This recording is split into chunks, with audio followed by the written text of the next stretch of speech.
Возможно, мир вокруг — лишь сложная программа, а твое сознание — единственное, что реально. Проснись. Пришло время выйти за пределы матрицы. Когда-то я думал, что идея жизни в симуляции — просто научная фантастика. Но чем глубже я копал, тем больше находил странных совпадений, научных теорий и философских загадок, которые заставляют задуматься о том, что наш мир действительно является матрицей. Сегодня я поделюсь с вами своими размышлениями на этот счет. С вами Ашраэлин. Вы на канале, где простым языком раскрываются тайны нашего сознания и мироздания, чтобы лучше познать себя и свою роль в этом мире. Идея о том, что наша реальность может быть симуляцией, волновала умы философов и ученых с древнейших времен. Еще в IV веке до нашей эры Платон в своей знаменитой аллегории пещеры описал мир как иллюзию. А в XVII веке нашей эры Рене Декарт развил эту мысль, выдвинув гипотезу о злом демоне, который мог бы создавать всю нашу реальность. Но настоящий прорыв случился в 2003 году, когда оксфордский философ Ник Бостром опубликовал работу «Доказательства симуляции». Его аргумент прост.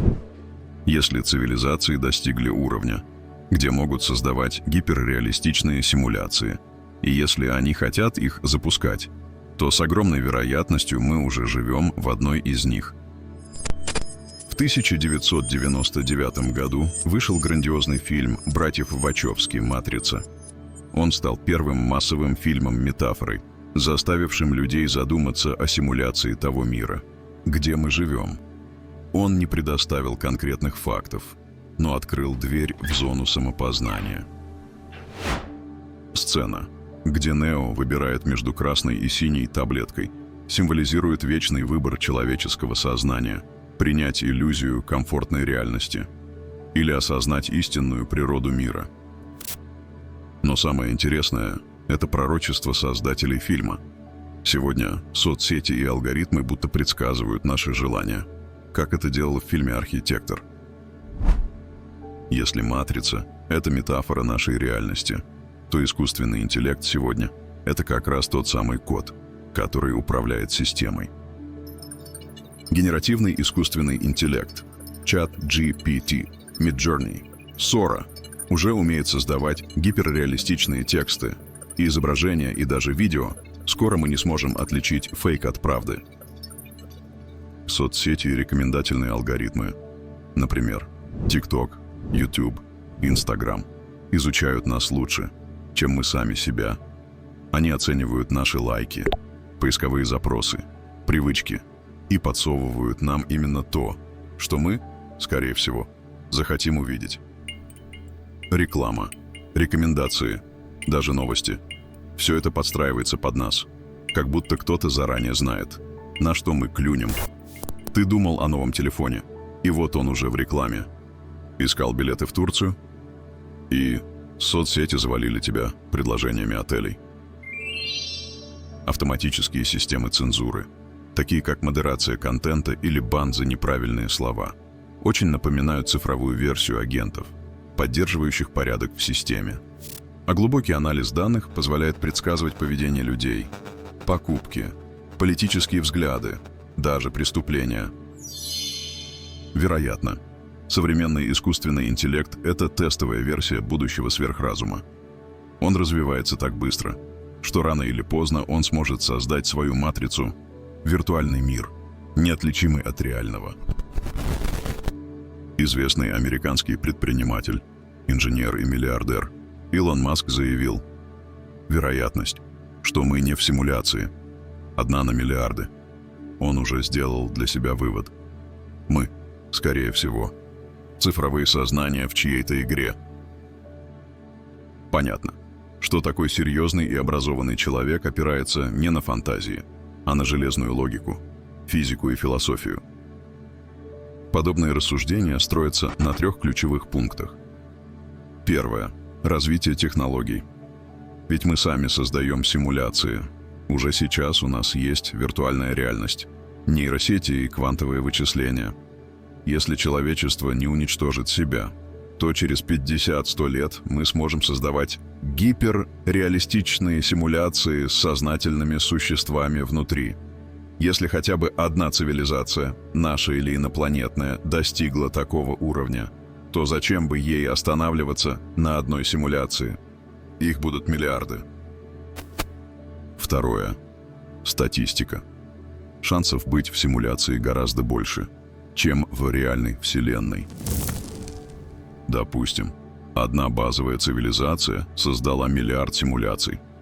Тогда на каждую настоящую Вселенную приходится миллиард виртуальных. А значит, шанс, что мы в оригинале, равен 1 к миллиарду. Третье. Если симуляции возможны, то мы почти наверняка в одной из них. Либо, следуя плохому сценарию, человечество вымрет, не успев создать симуляции, либо уже создало их, и мы внутри. Прямых доказательств в теории Ника Бострома и утверждениям Илона Маска нет, но есть косвенные намеки, что реальность не совсем настоящая. Вот некоторые из них. В квантовом мире частица, например, электрон, может быть сразу в нескольких состояниях. Волна плюс частица. Но стоит только наблюдать за ней. Она выбирает одно состояние. В виртуальных играх это выглядит так. В открытых мирах далекие объекты не существуют в полной мере. Пока игрок не приблизится, так система экономит память. Точно так же, возможно, Вселенная не просчитывает частицу полностью. Пока ее не измерят, нет наблюдателя, нет точных свойств. Кроме этого, существует понятие квантовой запутанности, связь частиц на любом расстоянии. Изменение состояния одной мгновенно влияет на другую, даже если они в разных галактиках. Эйнштейн называл это жутким действием на расстоянии. Также и в программировании. Вместо того, чтобы отдельно вычислять каждую частицу, система просто ставит между ними ссылку, как ярлык на рабочем столе. Так экономятся ресурсы, как вычислительная мощность Вселенной. Таким образом, мы видим, что мир ведет себя как умная программа. Законы физики можно описать формулами, словно они прописаны в виде кода. Гравитация, масса электрона, скорость света – все идеально выстроено. Слишком идеально, чтобы быть случайным. Как и во всех программах. Во вселенской программе тоже происходят глюки. Например, эффект Манделы – ложные коллективные воспоминания. Или дежавю – ощущение повтора ситуации. Это не служит прямым доказательством. Но если бы мир был программой, он работал бы именно так. А теперь допустим, что мы действительно живем в матрице.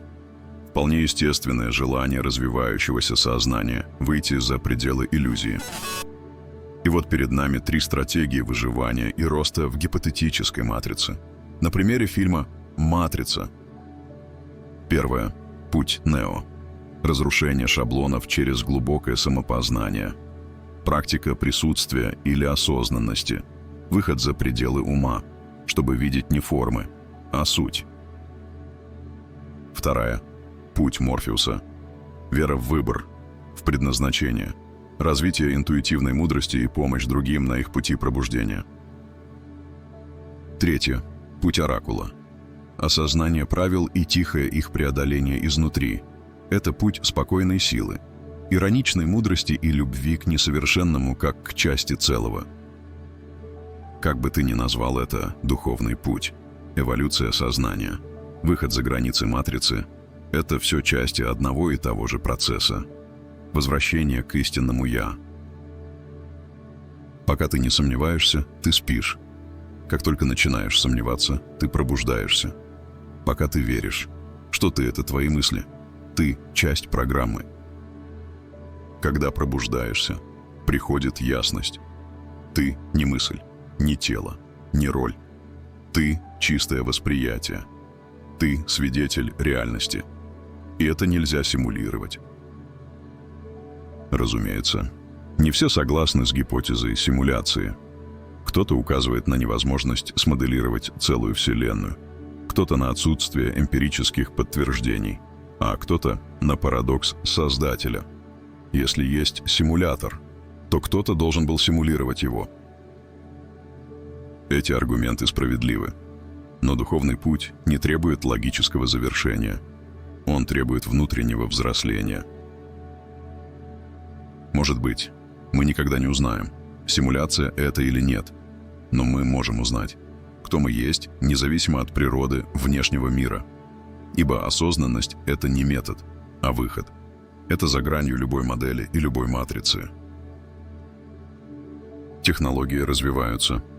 Скоро мы будем жить в метавселенных, где реальность и вымысел переплетутся до неразличимости.